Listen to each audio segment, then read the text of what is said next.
Hello and welcome to JCTV Africa, your channel of choice for all your political analysis, news and updates on what is happening around Africa and Zimbabwe in particular.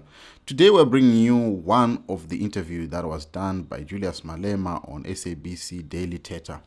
And he spoke something that relates to Zimbabwe, and I thought I need to give you a snippet. So here Julius Malema is commenting on the liberation movements, on how they become out of favor after 30 years. And let us listen to what he says. Then I'll come and give my comment later.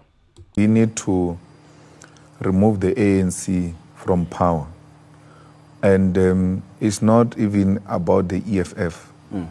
So the history of the liberation movement in the continent is such that after 30 years, it becomes self-destructive.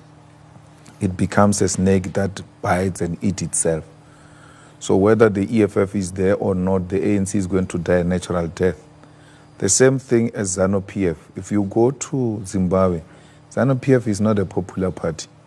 It's a criminal syndicate that steals elections, uses the army and the police to intimidate people. So Mugabe lost elections to Tsvangarai. The only difficulty, and Mugabe, because he was a smart politician, amended the constitution and said, for everyone who wins presidential elections must meet a threshold. So Tsvangarai won and got more than Mugabe, but did not meet the required threshold. But he got the majority vote, which in simple mathematics, he defeated Mugabe. That's why there was a government of national unity, which helped Mugabe to regain the ground and then removed Tsvangarai. So that's what happens everywhere. The same thing, FRELIMO in Mozambique, SWAPO and them. So the ANC's time is done because liberators do not know what to do with power after political liberation. They mimic their own colonizers. So ANC people, when they get into a car, they go into the car on the left at the back. The driver opens the car from the back at the left. If you ask them, why do you do that? They don't know. But they saw white people who were in power doing it. And they thought power is to go on the left of the car. Well, this seems true looking at what I saw at the opening of the new parliament at Mount Hampton.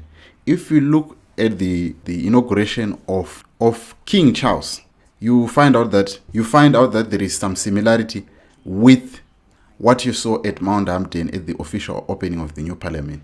So is it true that there is that mimicking of your colonizer or your oppressor? Just like, as you know, if somebody grow up with an abusive father, they might end up to become an abusive person themselves.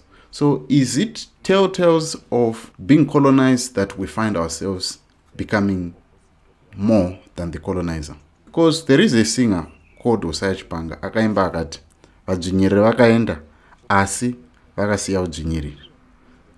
I would love to hear your thoughts. What do you make of this submission by Julius Malema?